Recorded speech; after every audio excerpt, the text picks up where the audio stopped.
You know, there's this element hidden deep underground that holds an almost unbelievable amount of power. I mean, to get to it, you have to freeze the very Earth around it and spin atoms faster than a jet engine.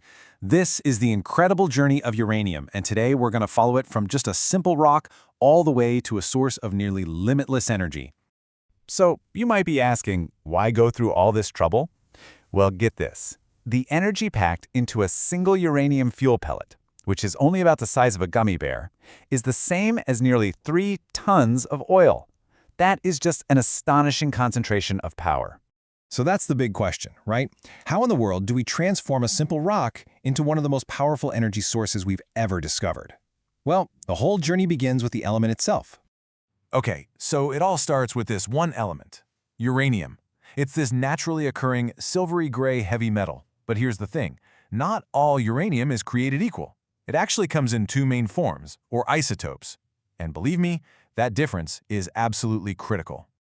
Just look at this imbalance. It's kind of wild. Over 99% of all the uranium you'd find in nature is uranium-238, and it's pretty stable.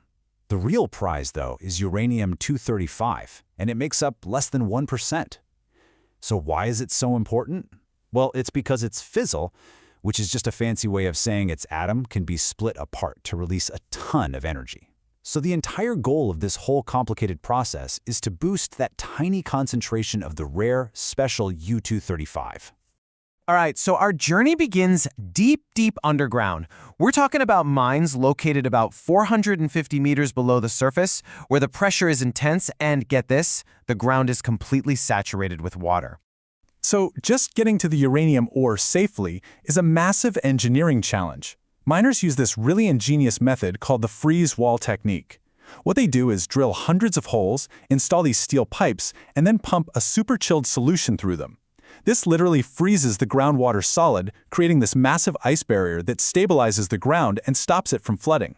Only then can they excavate the ore safely. Pretty clever, right? And when I say super chilled, I am not kidding. The calcium chloride solution they pump underground is cooled all the way down to negative 30 degrees Celsius.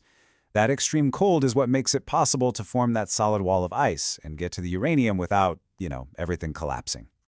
Okay, so once the ore is on the surface, it's still mostly just rock. The next big challenge is separating that tiny amount of valuable uranium from tons and tons of waste. This is the purification process. So this is what's called the milling process. First up, giant crushers break the ore into smaller pieces. Then, a massive thing called a ball mill grinds it all down into a superfine powder. This powder gets mixed with water to create a kind of slurry, and then it's treated with sulfuric acid, which is what actually dissolves the uranium out. After separating it from all that waste rock, the water is finally evaporated off. And what's left behind is this, a thick paste-like material with this really distinct yellow color. It's famously known as yellowcake. This powder now contains up to 80% purified uranium. So yeah, that's a huge step up from the raw ore. But believe it or not, the most difficult part is still ahead. All right, now we come to it. The most technologically difficult, the most secretive, and the most crucial part of this entire journey, enrichment. This is where we finally increase the concentration of that all-important U-235 isotope. And this really gets to the fundamental problem. You see, U-235 and U-238 atoms are chemically identical. The only thing that separates them is the weight of 3 tiny little neutrons. So how on earth do you separate them on an industrial scale? It seems almost impossible. Okay, so here's our starting point again. Just look at that tiny sliver of U-235. At only 0.7%, it's just not concentrated enough to sustain the chain reaction we need in a typical nuclear reactor. We've got to boost that percentage. And here's the goal. For nuclear fuel to work, that U-235 concentration has to be increased to somewhere between 3 and 5%. See how that tiny sliver has grown? Now, it might not look like a huge jump, but trust me, achieving this is an incredible feat of engineering. So how do they do it? The solution is really ingenious. They turn the uranium into a gas. This gas is fed into thousands of centrifuges, which spin at these incredibly high speeds. You can kind of think of it like a spinning bucket of water and sand. The heavier sand gets flung to the outside, right? Well, in the centrifuge, the slightly heavier U-238 atoms are pushed to the wall, while the lighter U-235 atoms gather more in the center, where they can be collected. And when we say high speed, we're talking about more than 50,000 revolutions per minute. Just imagine that. This insane speed is what generates enough force to separate atoms based on that tiny, tiny difference in mass. It's a process of extreme, mind-boggling precision. Okay, once we have that enriched uranium powder, the final step is to turn it into a safe, stable, and usable form for a reactor. This is the fabrication stage.